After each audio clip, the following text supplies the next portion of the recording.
Welcome to Bears in Exile. Today is July 1st, and we're going to take a look at CNO. And this is just a special lookout for all my friends on the CNO board. And I haven't been covering the CNO in a couple weeks, so just trying to catch up.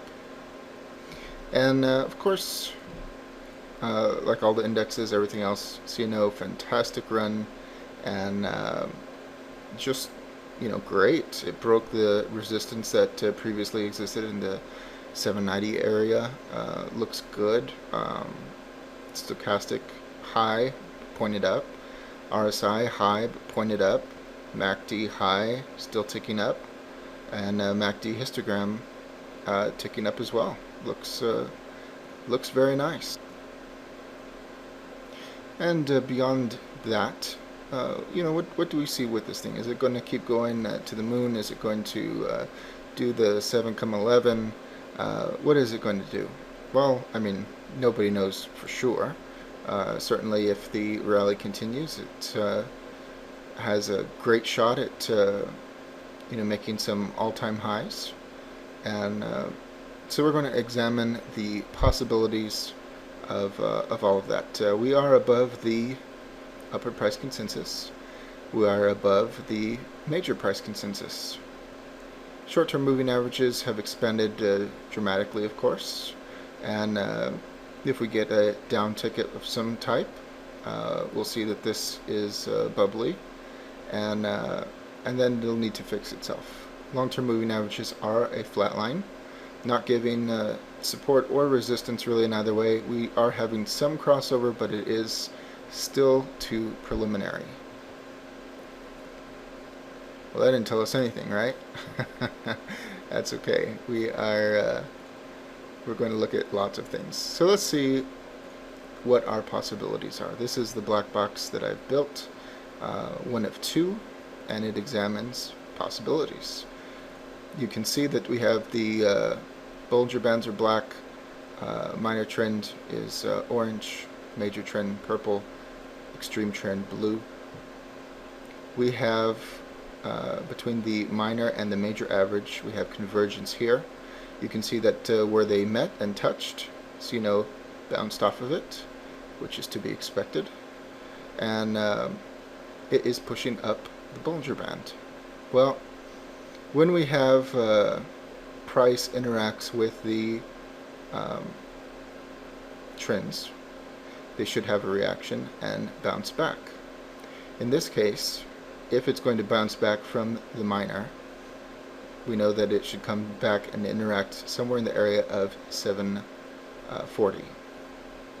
And if it has a drastic correction, we know that it should come just shy of 720. Well, what if the rally continues? What if it keeps going up?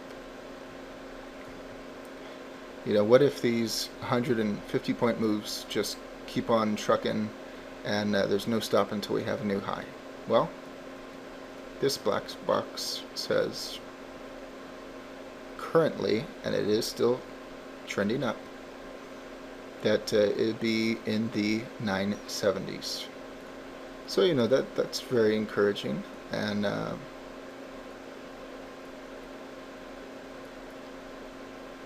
beyond that,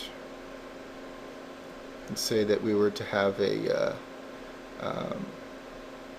we do have crossover extreme in the major. If we come down to test the major, which also intersects currently with the 200-day moving average, that is in the around 680. So what if we move to something a little faster? And the other black box, which is faster. It's optimized for faster moves. Well, so we'll have the 200-day, we have the major, and we have the minor, and our price consensus levels. And notice that the majors are still pointing up, which is bullish. The minor top is pointing up. The bottom of it, though, has flattened out. And we have our forming price consensus levels here. And so let's say it keeps going up. If we move to the side here and correct for the trajectory, it's about 1 or 2 candles, and we go up here and line it up. We are almost at 860, 855, somewhere in this vicinity. And so we could gauge off of that you know, it should have some trouble there if it continues this ascent. And if it runs into problems, we have 2 levels right here in the 730s and the 690s, with price consensus right here at just about 7.5,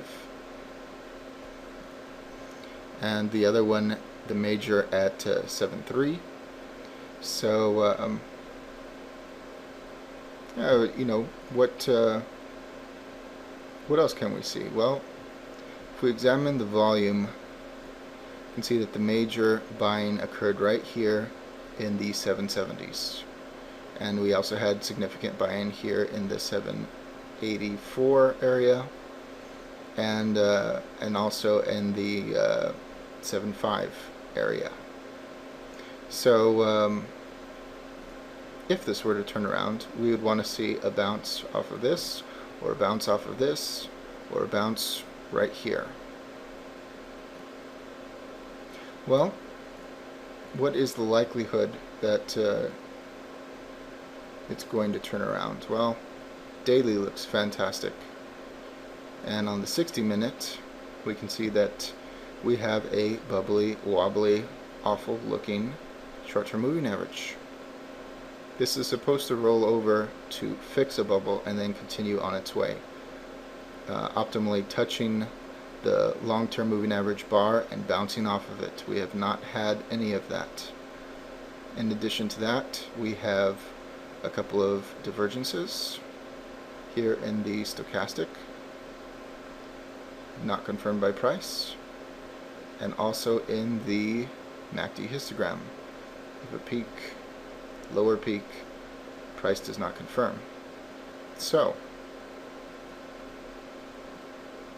after a run of almost $1, is this going to turn over? Well, we have signs that it should, which doesn't mean that it has to.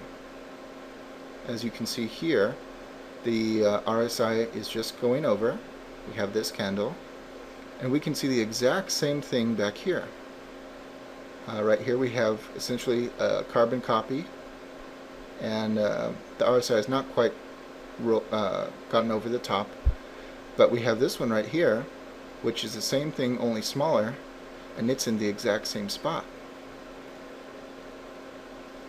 This isn't a perfect correlation because the you know, the stochastic looks a little different, the MACD histogram looks a little different, the position of the MACD itself is different, it's actually higher, but at this point you did have this top right here, and so could you have that here? Absolutely. Now beyond this, if we break out the tools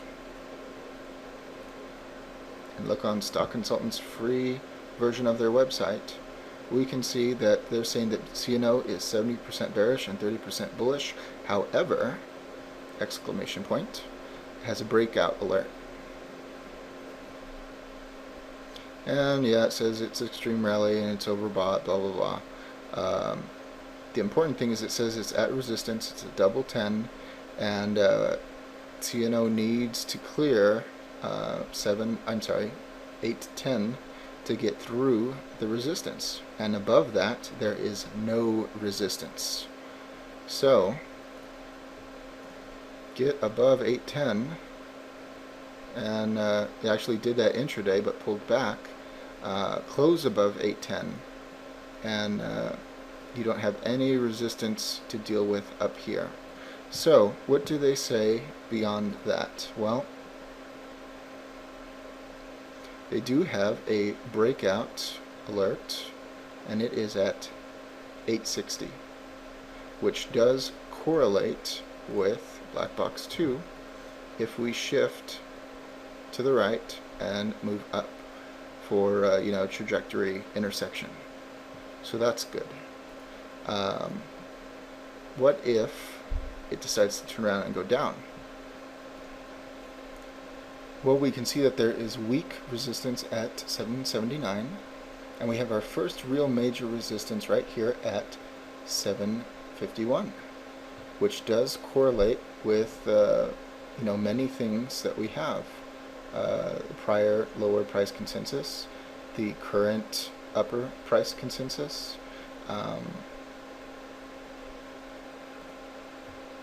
the retest of the bar, 7.5, several different things. The volume at price here, it's the same thing as we just talked about, but visually.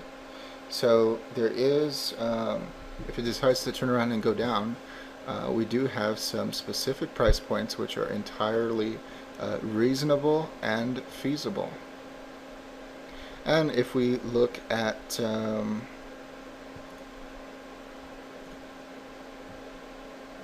option pane, their free site, and look up the options expiration for July, we see that max pain is down here at 6, and you can see this enormous call, outstanding calls. So if they were to bring it down to get rid of these, and some people buy into this and some people don't, and I think it works part of the time, not all of the time. All they would need to do is get it down close enough to 7 to make most of these not worth very much, and knock out all these $8 ones. So a little bit of a conspiracy theory there, I suppose, but something to be aware of. So, not to be a killjoy, just pointing out risk and also pointing out reward. So place your bets. Perhaps if we continue to have a massive rally, we will see the next volume bar develop, and it'll have huge volume trails like this, but up here. So there you have it. There is CNO. Hope you liked it and found it interesting, maybe even useful. As always, all investing decisions are your own. This chart and video are for entertainment, educational, and consumption of time purposes only. Thank you very much.